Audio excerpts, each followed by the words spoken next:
Welcome to the WRAL Daily Download. I'm your host, Amanda Lamb. The Rainbow Bridge is a familiar poem given to many misty-eyed pet owners on the day they say goodbye to their beloved furry family member.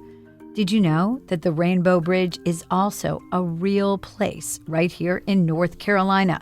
In today's conversation, we're talking to WRAL's hidden history reporter, Heather Leah. Heather, welcome to the program. Thank you for having me. So, first of all, tell us, what is the Rainbow Bridge? Yeah, so many pet owners are familiar with the Rainbow Bridge. It's a poem. It's also a place now, but originally it was a poem for grieving pet owners, and it would promise that their beloved pet has gone to the Rainbow Bridge, where their pet will run and play in grassy meadows and in the hills, restored to health and youth.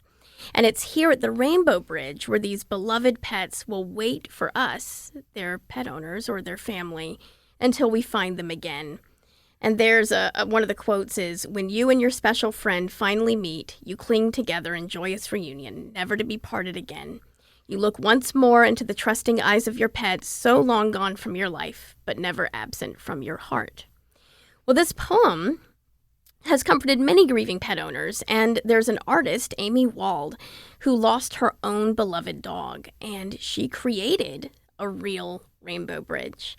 And it's in one of the most beautiful places in North Carolina, tucked away in a mountain valley near Lake Lure. It's surrounded by flowers, these beautiful craggy mountains. It's got a river flowing nearby. It's almost exactly what the poem describes. And the bridge is this, beautiful small bridge that you can walk across, and it even has little white paw prints painted on one side, slowly fading as if the pet is crossing over and vanishing. And, I don't think you can emphasize the importance of pets to people. They are family members. I know we had several pets that died over the years, and my kids would want to have a ceremony for them.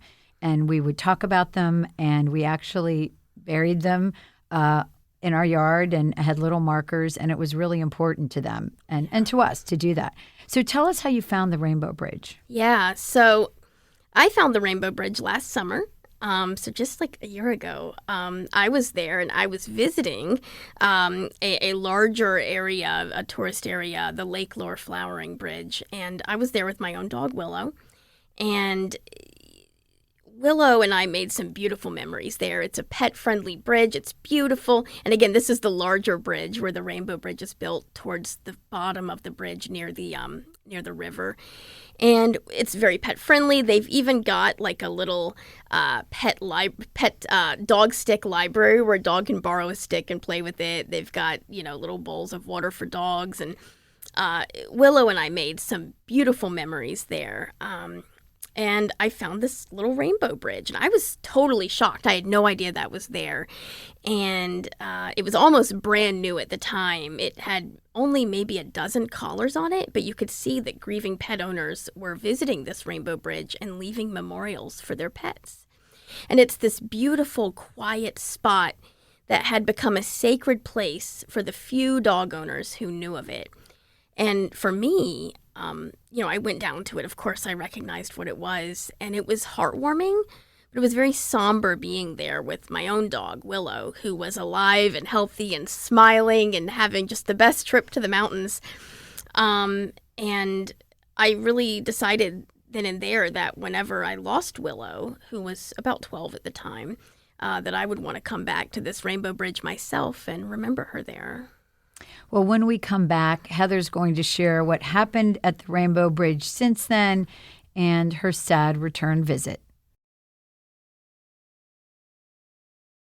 Welcome back to the WRAL Daily Download. So, Heather, you went back this year to memorialize your own dog, Willow. What was that like for you?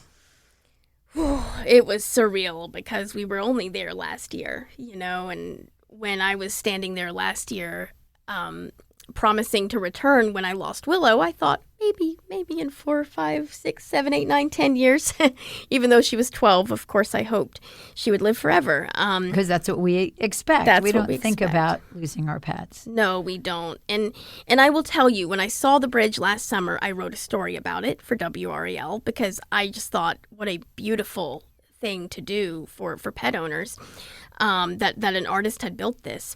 And I got so many emails from grieving pet owners thanking me for writing the story, though really the artist is who deserves the thank you, but thanking me for letting them know about it, because once they learned of this real life rainbow bridge, they took a pilgrimage, and many pet owners are doing that. They're taking a pilgrimage to have a memorial for their pet owner. So it really touched a lot of people. It has, and people sent me photos of their dogs, and I try to include some in the story to show their faces and their names.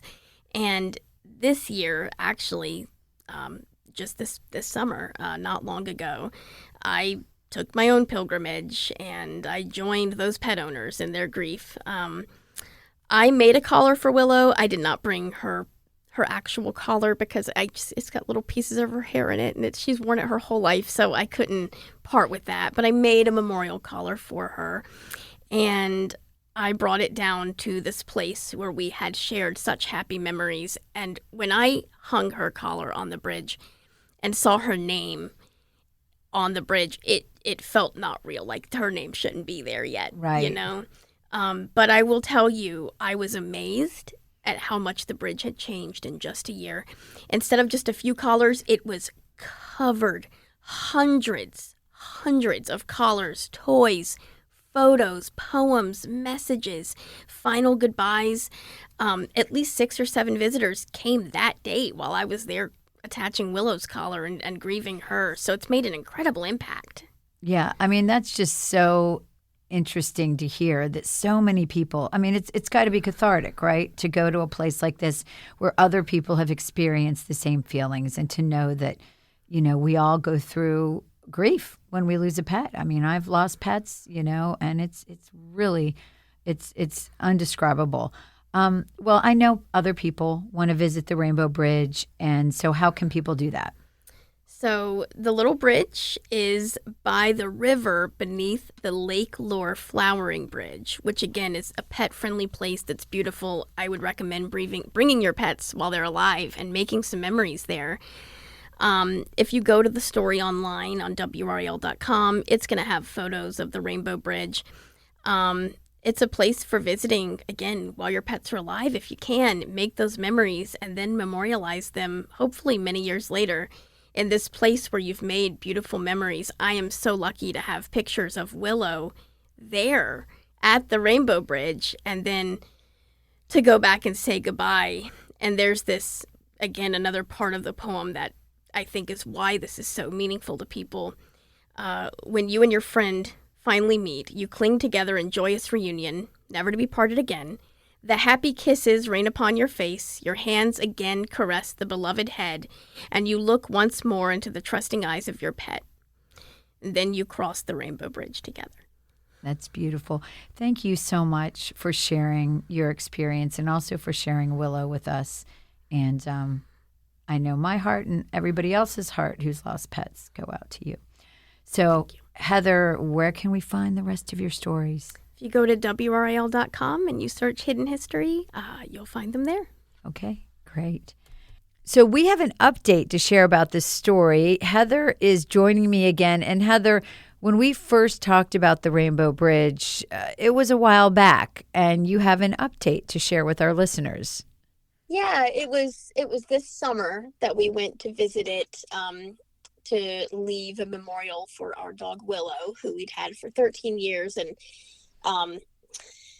then this fall, we went back to the mountains. It was my husband and I's first trip to the mountains in the fall without Willow. We always brought her with us every year. We'd take her to the mountains, and she loved it. And so we went without her for the first time, and we were in Banner Elk and in the mountains, not too far from the Rainbow Bridge, actually. And I saw a family sitting in a field having a picnic with their dog, and their dog looked a lot like Willow. So It reminded me a lot of what we used to do with Willow in the fall and have picnics with her in the beautiful autumn leaves. And I went over and I asked if I could pet their dog. And then they told me that just across the street, there's a little pet bakery and there were puppies inside. And I did not intend to go buy a puppy. The owner, her mother had just had a litter of little Shih Tzu puppies. I just wanted to go and cuddle them and pet them. I've missed having a dog to cuddle. And famous last words, you're not going to get a puppy when you see the puppies, right? That was it. Lo and behold, I saw a little puppy, a little Shih Tzu, and she's like an apricot colored, she's very cute. I reached my hand in to pet her and her brothers and her sisters. She had a pretty big litter of beautiful, beautiful puppies. And she came over, she nuzzled my hand. Then, of course, I wanted to hold her. And when I held her, that was it. That was it. That was it. You were done. You were done. I was done. She looked up in my eyes and she nuzzled into my face and she gave me kisses and fell asleep in my arms. And I had a picture taken because, again, I still wasn't planning to take her home. And then I looked at the picture and my face was just glowing. And you had your answer. I did. I was like, I haven't looked that happy in months, right? And the smile and the glowing and my eyes were just sparkling, glimmering, as it were. And I bought this puppy, took her on a 4-hour trip back home because we're in the mountains. And tell us, her name is Glimmer. It is Glimmer. And you can't, we all know you can't replace one pet with another, but there is something about once you've had some time to mourn that you can welcome a new pet into your home. So how are things going with Glimmer? Well, it's really a beautiful thing. I think dogs are healing kind of innately. Dogs love you so unconditionally, and that love is healing. Of course, I still miss Willow. I talk about Willow. I look at pictures of Willow. But I realized with hope that I could love again. I could love another dog. And for me, this was a very immense loss. This was my first, Willow was like my first dog that was mine, not a family dog, but my dog. And so I didn't truthfully know if I would love again or not with another dog. So finding that I could love again and having a puppy that falls asleep on my head and breathes little puppy snores into my ears it's joyful. And so it's brought me joy. She's like a glimmer of hope, and it's been wonderful. And honestly, she's been playing with a lot of Willow's toys, which we of course didn't get rid of any of them. We had kept all of them. And so watching another puppy enjoy these toys that they're not going to waste, that they're, getting a new life. Absolutely. Well, and a new life for your family to have, this sweet puppy. Well, that is a great update, Heather. Thank you so much for sharing that with us. I know that'll put a smile on our listeners' face. And if you're listening to this podcast on WRAL.com or the WRAL app, you can also find it on any podcast app, Apple Podcasts, Spotify, Overcast. Pretty much anywhere podcasts live, you'll find more episodes of the WRAL Daily Download. As always, thanks for listening.